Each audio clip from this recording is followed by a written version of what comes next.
It's Hollie's Hotspurs, welcome back. Talking Tottenham every week, no better place to be sat. If it's a win, lose, draw, we'll be here for a chat. Best believe we tackle topics like Romero in the back. Young Min Son, what can go wrong when he's on form? It's a dream come true, so sit back, relax and vibe with us. Special guests every time.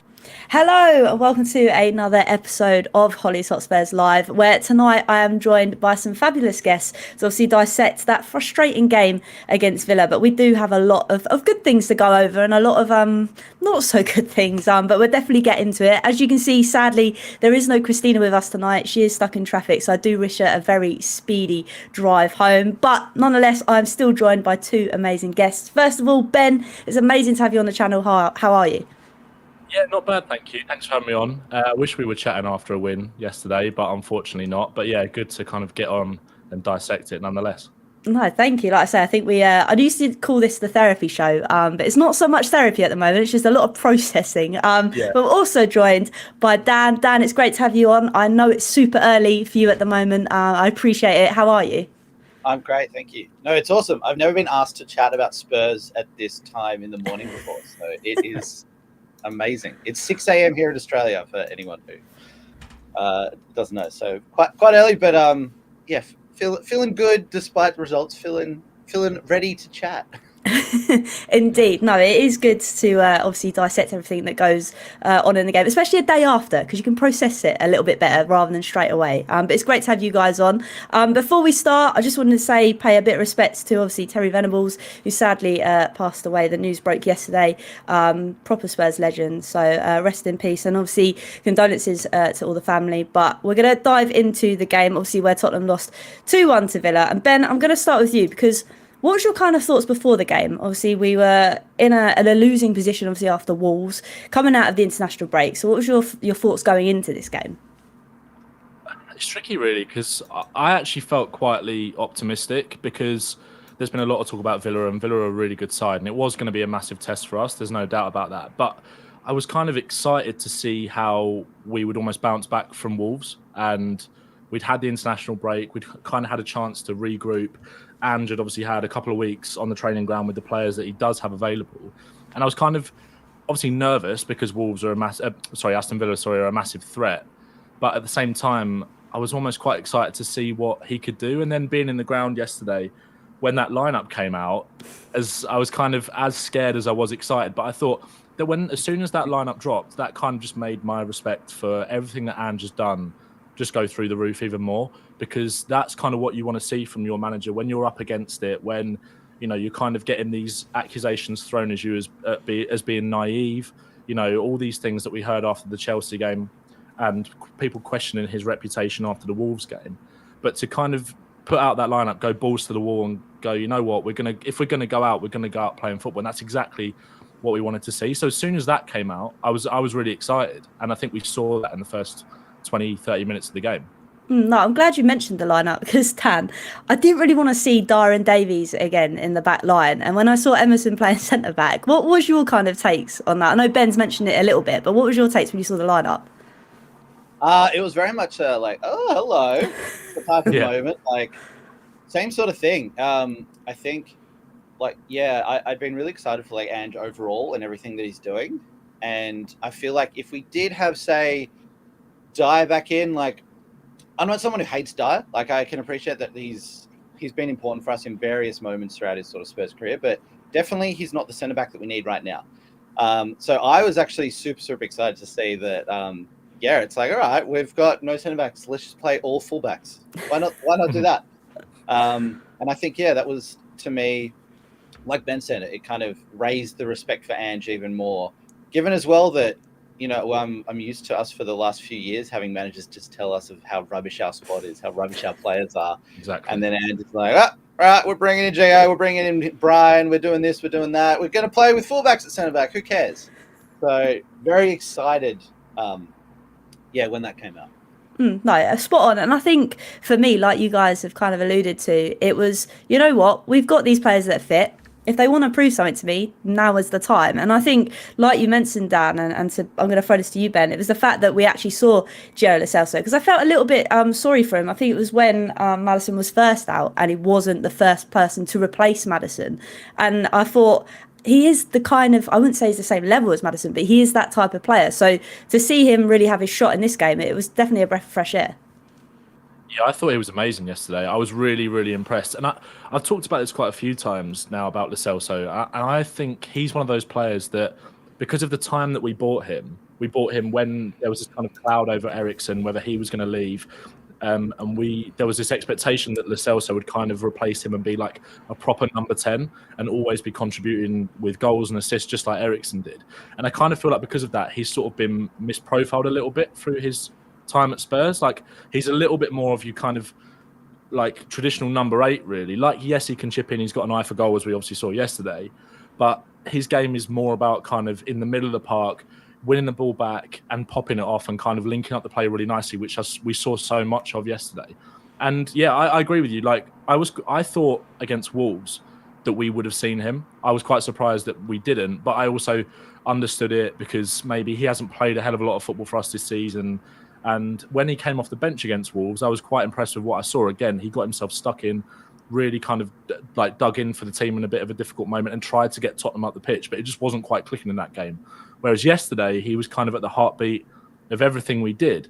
And I think as well, it helped in the sense that I was thinking about this during the game at half time, and I was like, it was so positive because whenever Bentancur and Lo Celso picked up the ball, there was just this line of like Spurs players in front of them. We had Porro, Udogie, Johnson, Son, and Kulusevski all just there as an option for them to pass forward. And I think sometimes we've been a bit critical of Lo Celso of maybe like in Mourinho or Conte systems, maybe passing sideways too often or something. But there was always, whenever those two midfielders who were holding kind of that midfield down for Tottenham, there was always an option for them to play forward through the lines. And I think Lo Celso did that so well yesterday. And I think as well, like, it was a big game for him. And the goal kind of sums up his performance, but also it was everything else he did around that, because he's going to get a real shot at this run. Like, he's going to get a real run at this now, because Maddison, we don't know. Like, we're hoping that he's going to be back for January, like early January, but honestly, who knows? And also, we know that Maddison's quite injury prone. So Lo Celso, if he can prove himself in this run, there's no reason to say, for all the other qualities as well that I mentioned in terms of like winning the ball back and playing as a bit more a number 8, there's no reason why they maybe can't even play together. So I think he kind of showed his value to Spurs yesterday, really. I've always been a bit of a fan of Lo Celso. He's had performances and had moments that have been so frustrating. I remember, like, everyone talks about that corner against Everton that he took, like, in Conte's first game, and that kind of summed up his career. He's had a struggle, like, he has struggled at times, and he's been out on loan to several places. And it's always, the frustrating thing as well, I think, that makes it even worse is the fact that it's always worked for him on loan. Like, when he's been on loan at Villarreal, like, he's always shown that quality. So, and he does it for Argentina as well. He's a bona fide starter for Argentina every single game that they play, pretty much, if he's fit. And I think that's what makes it worse. But I was really pleased with what I saw. He was my man of the match, I think, yesterday. He was fantastic. No, definitely. And I actually really like the point you said, obviously, under like Conte and Mourinho, he never really had his chance to shine. But it really shows that, I think, under this Ange kind of philosophy of attack, it can show what Gio can do, especially like with that goal as well, as the technique was next level. Sorry, Dan, I was coming to you about Gio. That's all right. Sorry, I was just sitting here enjoying listening to you and Ben talk about wax lyrical about Lo Celso. But yeah, no, technique-wise, because also in that Wolves game, he did have that shot, which was, I think, pretty soon after he came on as well. And, like, I don't know about any of you, but if I ever come off the bench or something, I'll need probably about 35 minutes to try and limber up a little bit to make anything connect. But, yeah, I was really, really impressed with Lo Celso too. And I don't know how I had felt about Lo Celso, like, long-term for a while, because, like, when he first signed, I had a lot of hope for him. And in a few of those spells that he had for us, I can't remember if it was late Poch or very, very early Jose, but there was, you know, like a little period where he'd be playing amazingly for a month or so, and then like an injury would happen away with Argentina or something like that. So I still felt like, yeah, there's a player in there somewhere tucked away. But yeah, we hadn't really seen that, I'd say, consistently for a long time. And like Ben said, it's like, I found it funny in a way that he won't play for us for like months. And then Argentina are like, yep, Gio, starting lineup, let's go, let's get it happening. So, I mean, he's undoubtedly a quality player. And yeah, it looks like maybe, in Ange's system, even though it has taken a little while, and Ange has said that, Gio hasn't really had a fair run at it because of injuries and whatnot. Maybe, yeah, he is someone who can now kind of step up into the fold and become a valuable player, even when Maddison comes back. Definitely, and I think that's the thing. I think it's although we've got a lot of injuries, it's probably the best midfield like depth we've had for a long run, and it gives opportunity. Obviously, we never want Maddison to be injured, but it gives these players like Gio that bit of time to be able to find their feet within the squad. But Dan, I'm going to stick with you because obviously talking about quality players, I want to talk about Bentancur and then obviously the massive kebabbing season, as I call it, from Matty Cash. I thought Bentancur played brilliantly up until that point, but I just want to pinpoint on Matty Cash. What did you make of that challenge, because it is doing the rounds everywhere at the minute? Scum challenge. What really sort of frustrates me about all this is that we get, Romero's challenge against Chelsea, and I don't want to go back and fixated on that, but I'm going to for a second. That challenge from Romero, where it's like playing ball, does get player at the end, sure. That's a red card and 3-game suspension. And then you see this, and Cash takes out Bentancur, a player that he knows has returned from a long-term injury. And you see the replays, and his eyes are just clearly on the ball. Clearly on the player. There's nowhere near the ball. He's meters away from it. And then this ends up being like just a yellow card. And I just feel like the disparity between a red card 3-game ban and then this yellow card, which has actually injured someone, it's ridiculous that there's this huge gulf in those sort of challenges. When Cash is he's a repeat offender. Like I'm still a little bit sore from the Doherty challenge when finally Matt was like flying for us. He was doing so well, and we were all getting so proud of him. And then, Matt Doherty, not Matt Cash. And then Matty Cash just comes in, and he just anti-football. I really hated that. And then I think as soon as Bentancur went down, it was like one of those, oh no. No. Especially seeing how much it meant to him to come back after the Palace game and all that. I was like, no, please. No, not this on top of everything. No, especially with all the injuries we have as well. It's just another blow, I think. And the thing is, if people argue that's a yellow, blah, blah, blah, but Ben, for me, it was the other one as well. I can't remember what player he did it on, but there was 2 opportunities for 2 yellows, and he still managed to stay on the pitch. I think, was that a doggy? It might have been. I think so, yeah.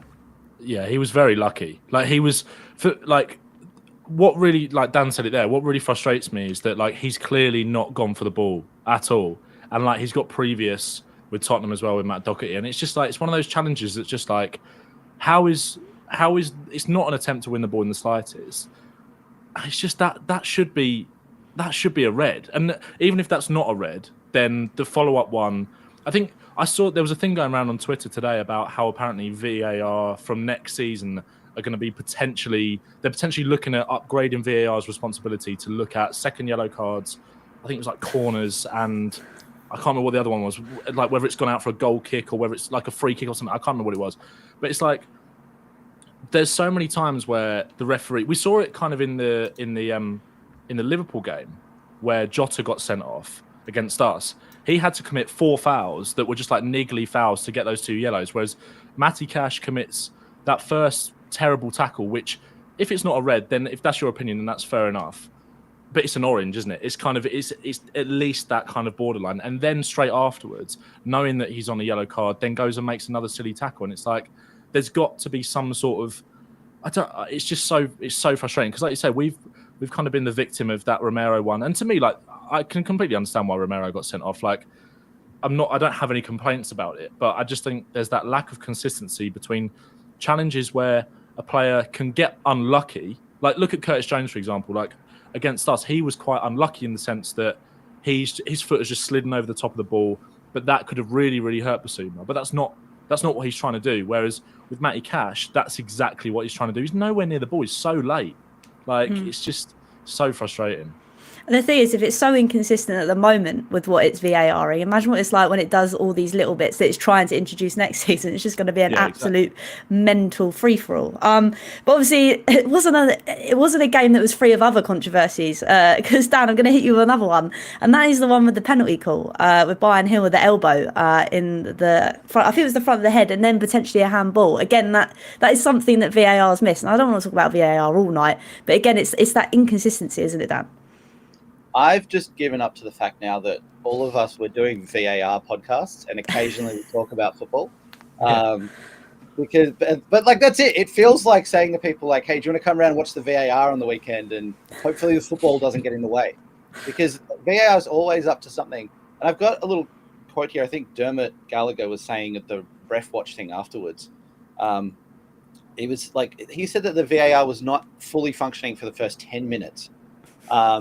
In that but they had the feed going to the VAR, but then they couldn't get the feed back to the ground, so they couldn't recommend the ref go check the monitor for anything, all this sort of stuff. And then the follow-up quote was, the referee is there to referee the game. The VAR is a backup. It is not there to referee the game. And I'm like, that is not how it's being used at all. And then you just get these complete absences of anything. Like, I think that, again, on Ref Watch, I assume that's a show with like Sky Sports where they have a couple of refs, ex-refs after the game, basically defending why VAR is not doing a horrendous job. But I think they said something like, just with that one, Jared Carlos is pretty big, Bryan Gil's pretty small. All right, let's move on. Cool. And it's like, are you serious? Like, if Romero did that, he'd be locked in prison. Like, what? How? How is this just completely missed and not just given as anything?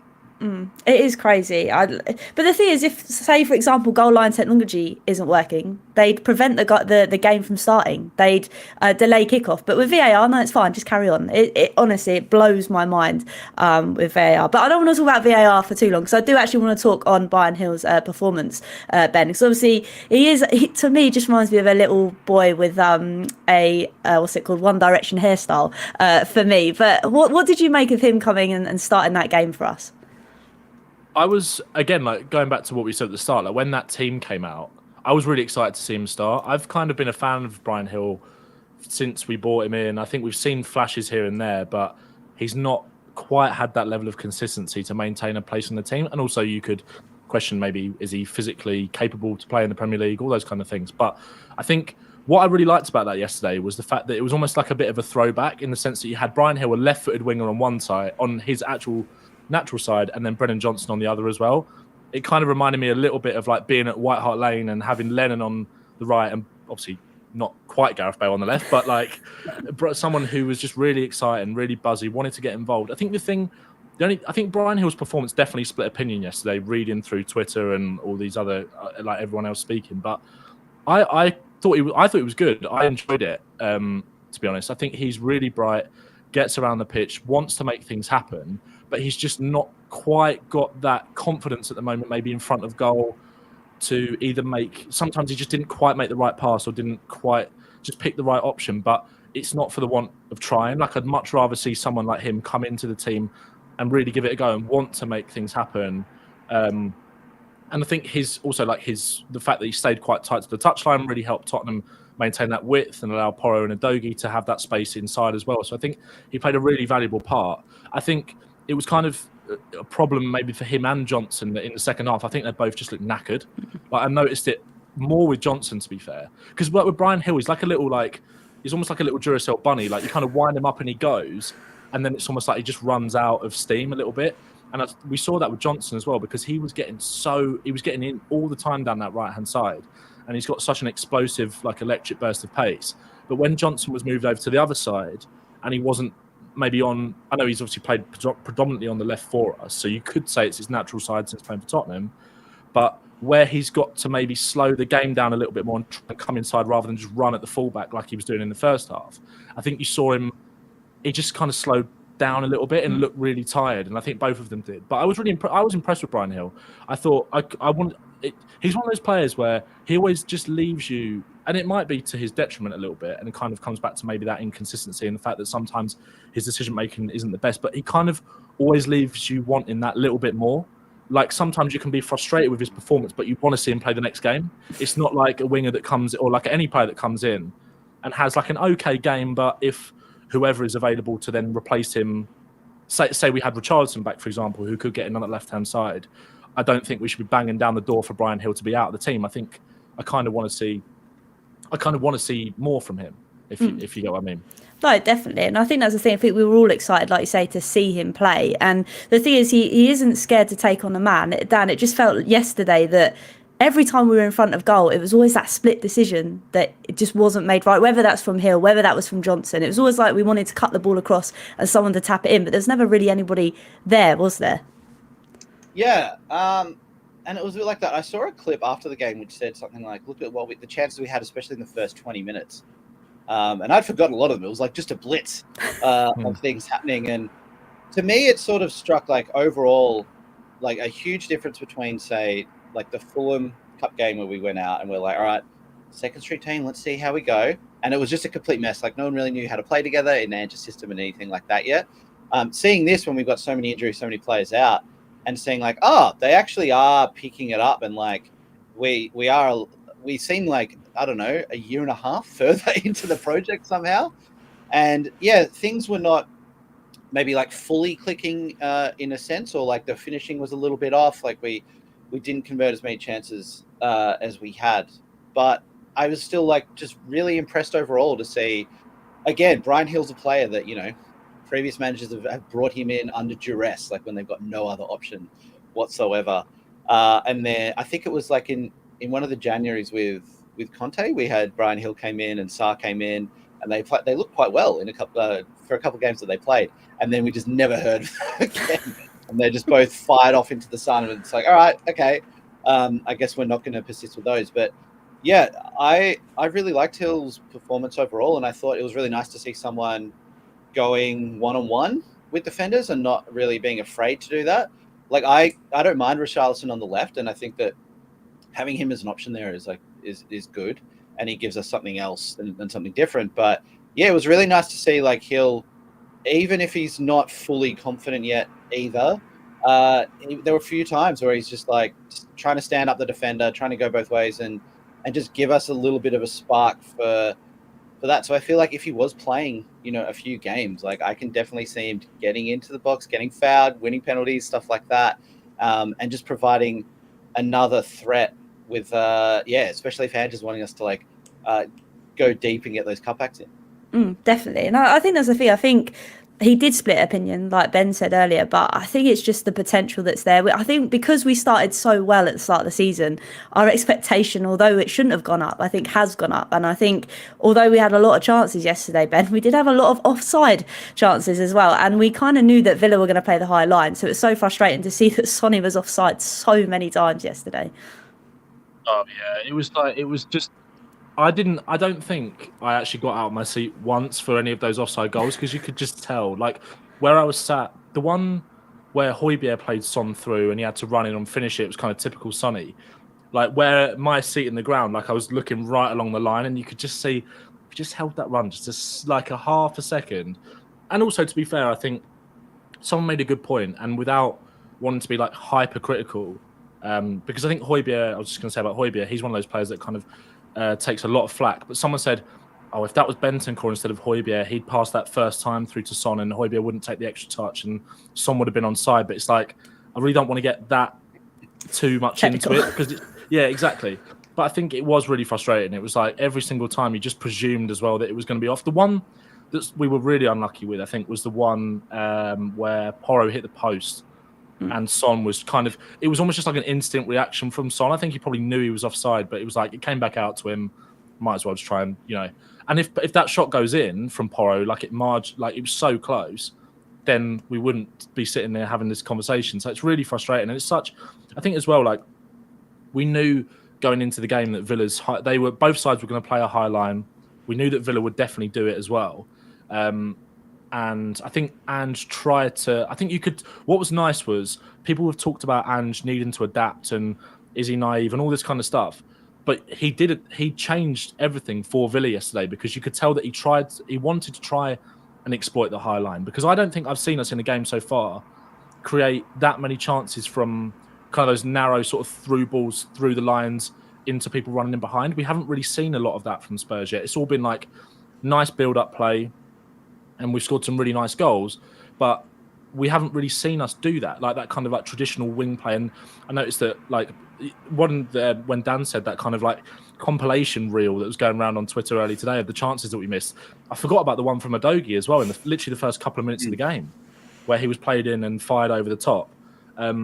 So yeah, I think it's one of those things. I think people were being a little. I saw Sonny was kind of getting a little bit of stick on Twitter after the game for like, oh, I just need to stay on side. It's like such fine margins at the end of the day.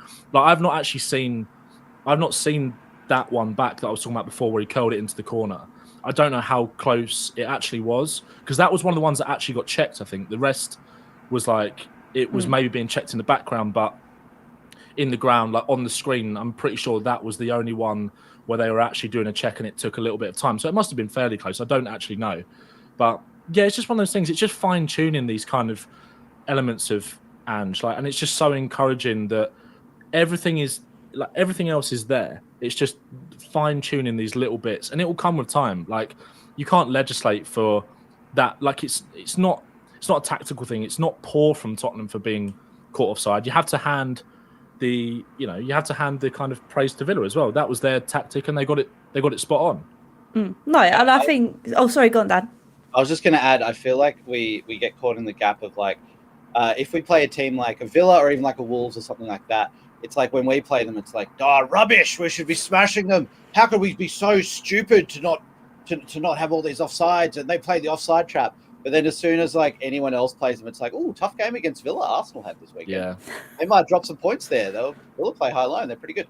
And it's like, I think it's handy to sort of step back and like, yeah, I agree with a lot of what Ben was saying there. And I wouldn't want us to say like, all right, we're playing Villa, they play a high line. Let's just, all right, boys, let's abandon this. Let's all sit back and let's just go for long balls late. I don't know, like, what are we supposed to do? Like, I love the idea that we're just going to keep trying to exploit that. And it's such fine margins. Like, it's such fine margins. So I think it's easy to sort of sit back and say, well, why can't they just stay on side? Like, why can't they hang back? But like those split seconds of like Son holding his run a little bit later, I think they're the times where, like, at that elite level, they make a big difference, and then you just don't get through. You don't get in. You don't get those chances. So I do understand, though, that, like, when we watch the game, it is kind of frustrating when it's like, offside, offside, offside. But at the end of the day, I think long term, I feel like that's going to even out and balance out. And we're going to have games like Villa where we get a bunch of offsides, but we do end up scoring 2 or 3. No, definitely. And I think the encouraging thing was the fact, like you guys said at the start of the game, we could have been 4-1 up, or 4-0 up at that time. And then would Villa have come back? I don't know. And like you said, it is those fine margins. It's just annoying that the way that Villa managed to be clinical. Because Ben, obviously, the 2 goals they scored, obviously that one that was offside from Watkins as well. I was very glad that was offside. But it does show that it is, like we said, when we don't have Mickey van der Ven and we don't have Romero, even though that we had Emerson and Davies in, it wasn't an absolute disaster class, was it? No, not at all. Like you said, we've talked so much about fine margins. And I saw for the second goal, Roy Keane obviously did his bit and started laying into us on Sky saying so Spursy. It's like he's talking about very fine margins in the sense that, Emerson could have stepped up that fraction of a second earlier and Ollie Watkins might have been offside, or like, it was a good goal from Villa. It was incisive passing through the midfield, and Ollie Watkins is one of the most informed strikers in the country right now.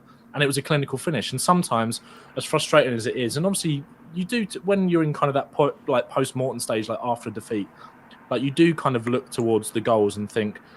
For me, like my issue with it is, and I've seen Emerson and Davis coming in for a hell of a lot of stick after yesterday, and I feel quite uncomfortable about it, to be honest, because if we'd have stuck our chances away at the other end, or the fine margins we talked about going the other way with the offsides, no one would be talking about those goals, because the first goal, like the free kick, like it was a great ball in from Douglas Luiz. Like that is kind of undefendable in a way. Like I don't really know what anyone could kind of say about that. The offside goal from Ollie Watkins, I think, was poor defending, because it was quite like straight after we scored as well, and it was kind of like, right lads, come on, like switch on.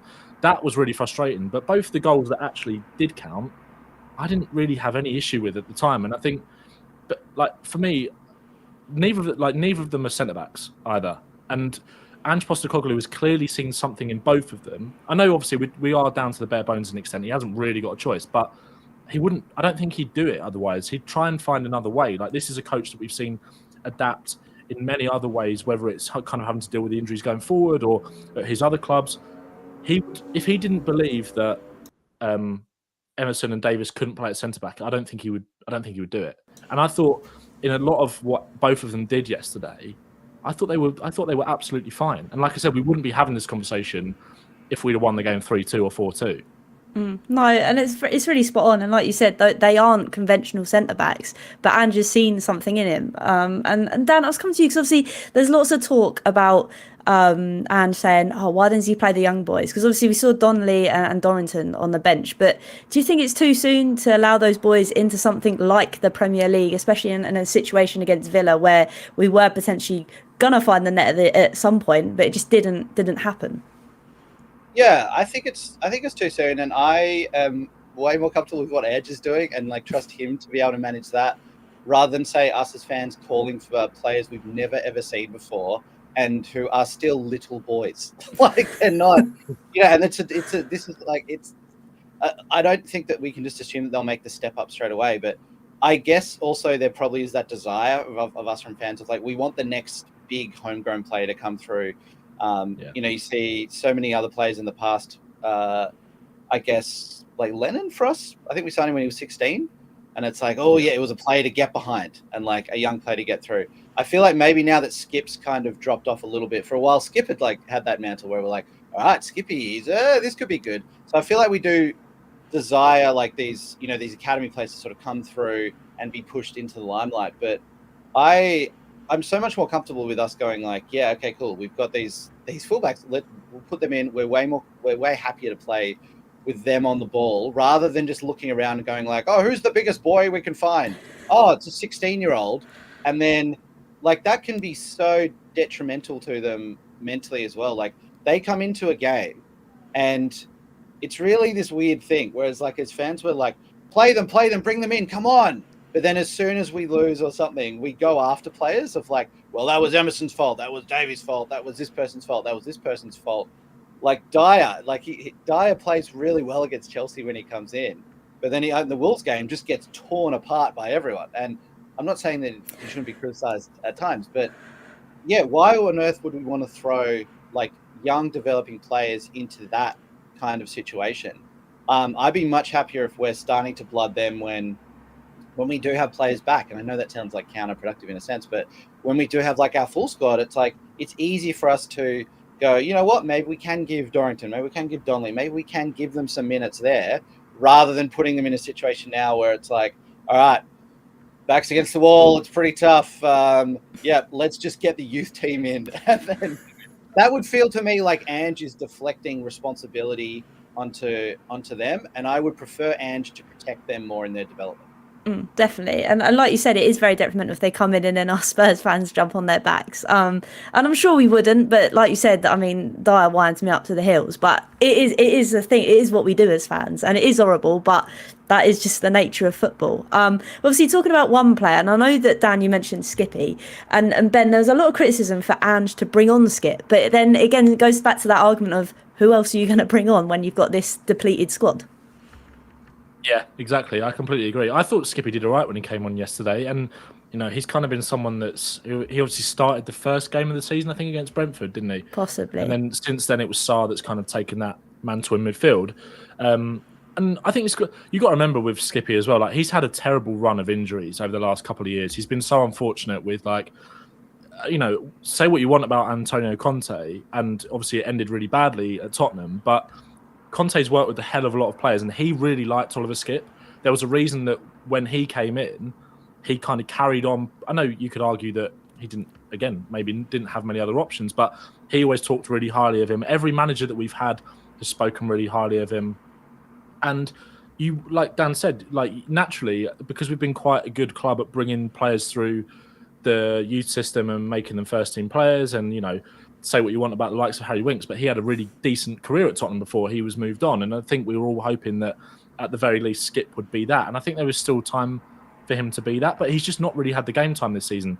And one of the points I was thinking of while Dan was talking there about the likes of Dorrington and Donnelly. I think one of the things, it's a blessing for me. I thought about this at the start of the season, and it's a little bit of a blessing and a curse that we're not in Europe this year, because I feel like if we'd have snuck into the Conference League, then I think there would have been a much better opportunity to give some of these really exciting youth players minutes, because I do believe Ange would have used that as a platform to kind of, and also if we were still in the Carabao Cup as well, because although the likes of Dorrington and Donnelly have been known to Spurs fans mainly since last season when the under-18s were doing really well, but if we were still in the Carabao Cup, then I think the way they've kicked on since the start of the season, Jamie Donnelly's on fire, Alfie Dorrington's playing really well, was nominated for Player of the Month in the PL2.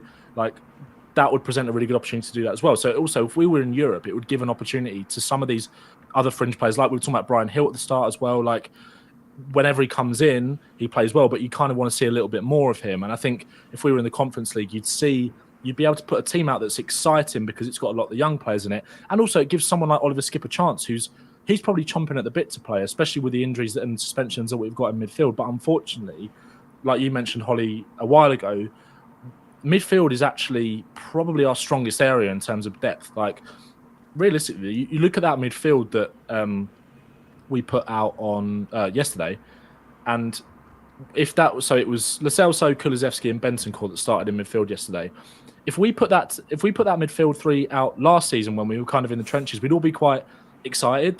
We know these are good players. It's not like you've got no Basuma, no Bentancur, no Lo Celso, no, like you've still got good depth there. So you can kind of, the injuries to Maddison, although it really does hurt us, you can kind of work around it and replace it. But I think with Skip, unfortunately, because Pat Matasar, like, he had that amazing moment against Man United, and he's not just riding the wave of that. Like, he's been playing really well and been a really consistent performer that I think actually goes under the radar a little bit. Not necessarily in the Spurs fan base, but I think in terms of, like, if you zoom out and look at the Premier League as a whole, I think he's actually goes under the radar as one of the best young players in the league. So he's been unfortunate in that aspect. But I think now, like, obviously we don't know the extent of Bentancur's injury. Yves Basuma has been suspended on a couple of occasions. There's kind of this whole thing about Højbjerg as well, whether he's going to stay in January, who knows? Like, Skip might find himself getting a few more minutes in the second half of the season. And because I don't think he's going to leave, especially with the, you have to balance the squad with homegrown players and all that kind of stuff. And it does irritate me a little bit with some of the fans in the sense that, like, they choose to herald Oliver Skip as like this young talent that came through the youth academy, like even up to like a year ago, and then he kind of gets used as collateral sometimes in this bigger idea that the squad's not good enough and we've got too many players that just aren't up to it. And that's kind of like how I feel a bit about Ben Davies as well. I always feel like he gets lumped in with that a little bit, when quite unfairly, and I think Skip falls victim to that as well. But like, he was positive when he came on yesterday. He was like, the amount of runs he made in behind, like beyond Kulusevski when we were chasing that goal. And yeah, he's kind of a no frills player, but sometimes you need someone like that in the squad. And unfortunately, yesterday, if we had our full squad available and we were chasing the game, he might not get on. But he's just, it's unfortunate for Skippy. I do kind of feel for him, but I think there'll still be minutes for him this season. Definitely. I'm just glad you mentioned Harry Winks, because Harry Winks was my favourite. So I just see Skippy as a glorified Harry Winks, and it winds me up. But no, we'll move on from that one. It does kind of lead us in nicely. Well, I say nicely to the game next week, Dan, and obviously that is City. So what are your kind of thoughts going into that game? Obviously coming off of another loss. I think it's 3 in a row now. I'm hoping we're not going to make it 4. But what do you make of the next game? It's just easy 3 points at that he had, right? Is that what we're all thinking? Yeah. I don't know. It's like every time I think that we're out against City before the game, it's like, oh no, City been playing pretty well, this, that, everything else. We then somehow manage to beat them like 1-0. I'm feeling a lot more confident after seeing how we played against Villa, even if, and I know Bentancur's still up in the air, right? Like it'd be probably highly unlikely that he's going to feature against City now.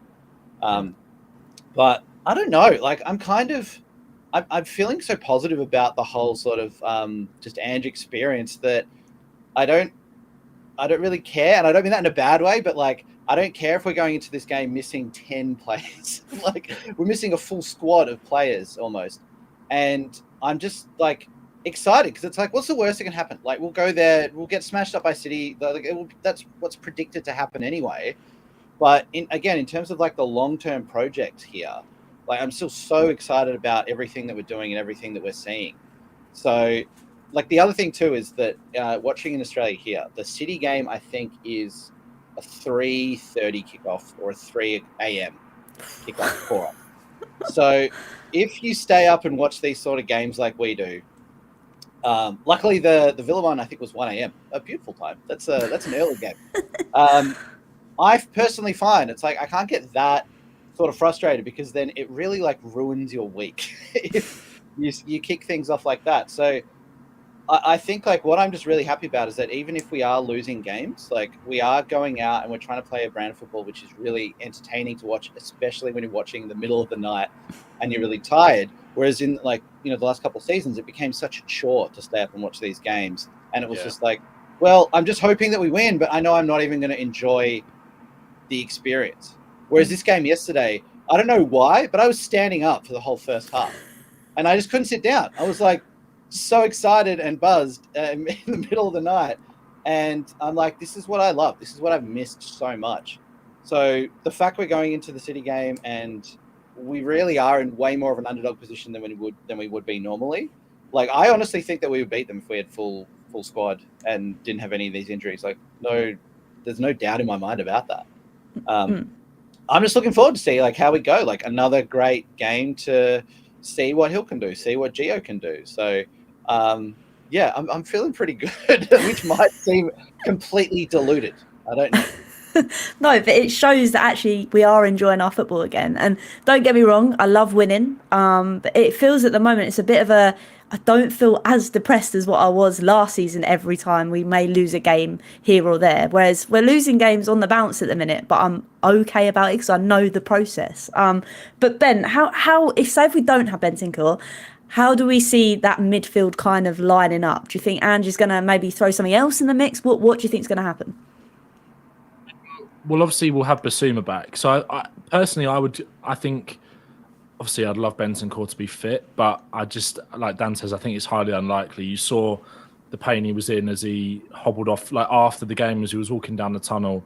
Like, I don't know if you guys have seen that, but that was just really like a sad sight, to be honest. It's just like, it's so gutting. But I think he'll just bring Basuma straight in for Bentancur, and I think he might play Højbjerg as well. And I think Lo Celso will definitely still play, and I think there'll be kind of more onus on Lo Celso to kind of be that more kind of creative number 8 that we know that he can be. And I think he might. Who knows if he's going to be a little bit more defensive against City and kind of use Basuma and Højbjerg together. I really don't know. It wouldn't surprise me if he didn't. But I think that's kind of the only option that he's got, really, unless we see Kulusevski continue still in the number 10. We could go Basuma kind of at the base, and then Lo Celso and Kulusevski, which I'd still be excited by. I think the reason I'd be excited by that is because we still feel like we can give them a game even without the players missing. And I think that's one of the really frustrating things about this. Well, not frustrating, maybe just kind of upsetting a bit as a Spurs fan, is that with our full team out, even we could easily go to Man City and lose with our first team out. I'm not quite as confident as Dan, but I love that confidence. And also, I think I saw someone say the last time Spurs lost 3 league games in a row, we then went and beat Man City at the Etihad. So who knows? Who knows? It could happen again.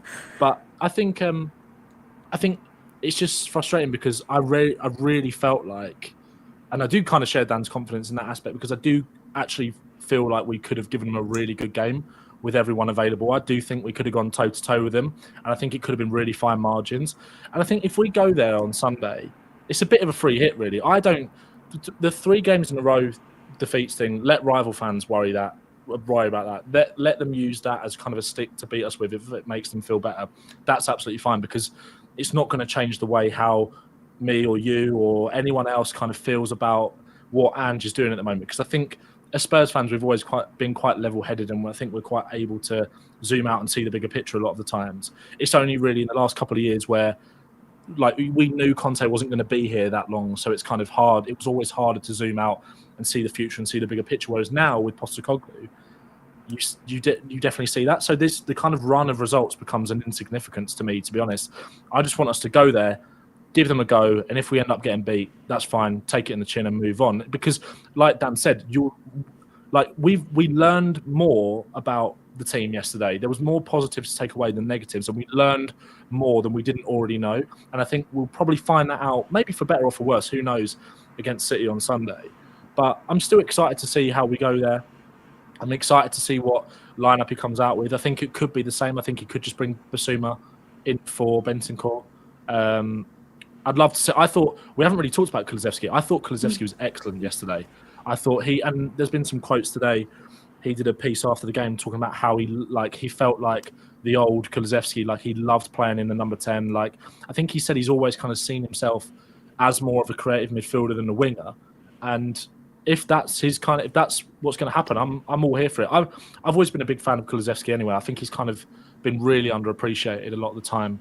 And because he's not like this typical modern quick winger, like, you know, it's just the way he kind of...